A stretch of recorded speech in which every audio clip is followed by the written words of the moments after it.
আজকে আমি গেছিলাম ওরগ্রাম ফরেস্টে। তো এটা ছিল টিভিএস এওজি গ্রুপের তরফ থেকে একটা রাইড। তো এখন আমরা জাস্ট ওরগ্রাম ফরেস্ট থেকে ঘুরে খাওয়া দাওয়া করে বেরোচ্ছি। আর এই রাইডে মোটামুটি যতগুলো বাইক এসছে সবগুলোই হচ্ছে টিভিএস কোম্পানির। তার মধ্যে বেশিরভাগই রয়েছে অ্যাপাচে RTR, আর এছাড়া কয়েকটা রনিন বেশ কয়েকটা রয়েছে, তার মধ্যে আমারটা একটা, আর রয়েছে RR310।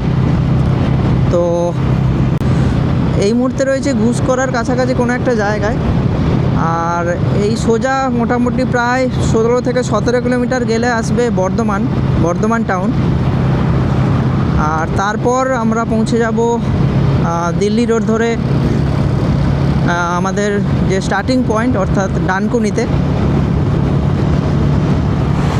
তো এই যে দেখতে পাচ্ছ একটা রাইডার বেরিয়ে গেল। তো মোটামুটি এই রাইডিংগুলোতে অনেক কিছু শেখার আছে, কিভাবে সারিবদ্ধভাবে একটা রাইড কমপ্লিট করতে হয় with utmost safety and precautions. আর এই সমস্ত রাইডে মোটামুটি বাধ্যতামূলকভাবে তোমার রাইডিং প্যান্ট, রাইডিং শ্যু সব কিছু থাকাটা জরুরি। আর আমাদের এই রাইডে আমাদের সঙ্গে অল টাইম অ্যাম্বুলেন্স ছিল।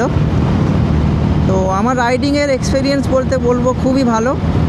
আমি হাইওয়েতে এর আগে যতবারই কোনো ট্রিপ করেছি সবই সোলো বা হয়তো কাপল, মানে আমি বা আমার একটা বন্ধু। কিন্তু এই ফার্স্ট আমি এরকম একটা বড় রাইডিং গ্রুপের সঙ্গে গেলাম, আর খুবই ভালো লেগেছে।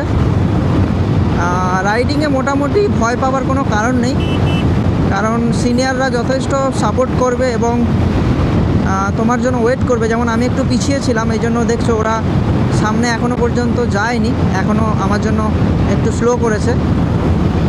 তো এই জিনিসটা খুবই ভালো। আর টপ স্পিড বলতে গেলে এই রাইডে আমি 100 পর্যন্ত উঠেছে, তাও একটা শর্ট ল্যাপে, নট কন্টিনিউয়াস ওয়েতে। তো চলো আপাতত বাড়ির উদ্দেশ্যে রওনা দিই। নেক্সট কোনো একটা ভিডিওতে নিশ্চয়ই আমি আবার তোমাদের নিয়ে যাব। এরকম একটা রাস্তার ধারে ধাবা থেকে আমরা খেলাম, আর বেশ কিছু ফটোশ্যুটও হলো আমার DJI Osmo 360 থেকে।